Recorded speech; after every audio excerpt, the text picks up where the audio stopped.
Hey everybody, welcome to Mortgage Today for Thursday, July 25th, 2024. And oh, what a day it was. UMBS were up 11 basis points in early trading.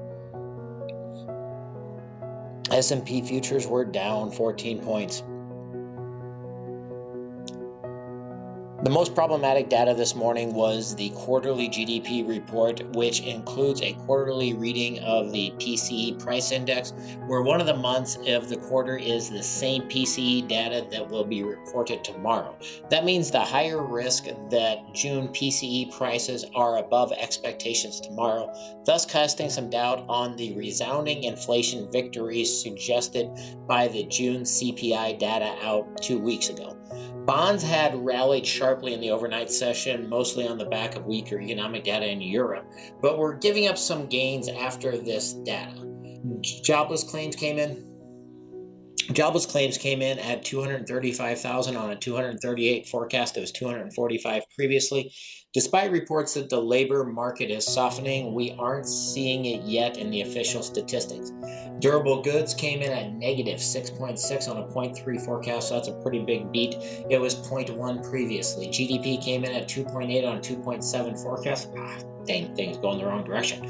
Core PCE prices quarter over quarter came in at 2.9 on a 2.7 forecast. I know it's going the wrong way.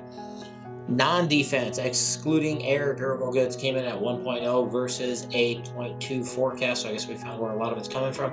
It was negative 0.9 previously. Consumption came in at 2.3 on a 1.99 forecast. Investment grew by 8.4%. Oh, wow, that's a lot.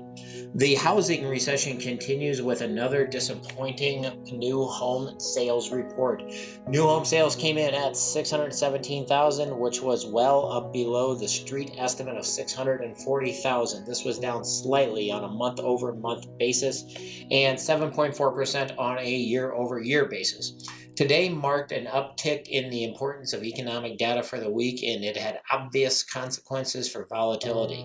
Of particular importance was the higher reading and quarterly PCE prices. Because this is the first look at quarter one data, it's one of 4 days each year where the PCE component of the GDP data offers a sneak peek at the full PCE report, which comes out the following morning.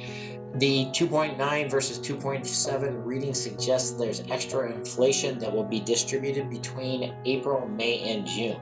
If June accounts for more than the other 2 months, tomorrow's PCE index will be higher. Tomorrow's PCE index will be higher than expected and thus bad for rates. That accounts for some weakness this morning, but traders are also in the midst of adjusting their yield curve positioning, which has resulted in big discrepancies between longer and short-term rates this week. UMBS ended the day up 14 basis points, closing out at 100.89. So at 100.89, that is putting us right underneath that Fibonacci line, which has been tested 1, 2, 3, 4, 5 times, but held up as a ceiling. We need some more bad news. Hopefully the PCE will come in favorable for us to break through that tomorrow. We did also get a news today that's going to impact the industry. Mr. Cooper announced this morning it will acquire Flagstar Bank's TPO platform and mortgage servicing business for $1.4 billion, adding 1.3 million customers and $356 billion in unpaid principal balance to its portfolio.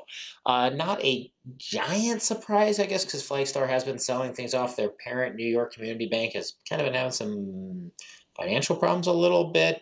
They did sell their warehouse line of credit business to Chase Bank recently, so I guess they're looking to free up some cash.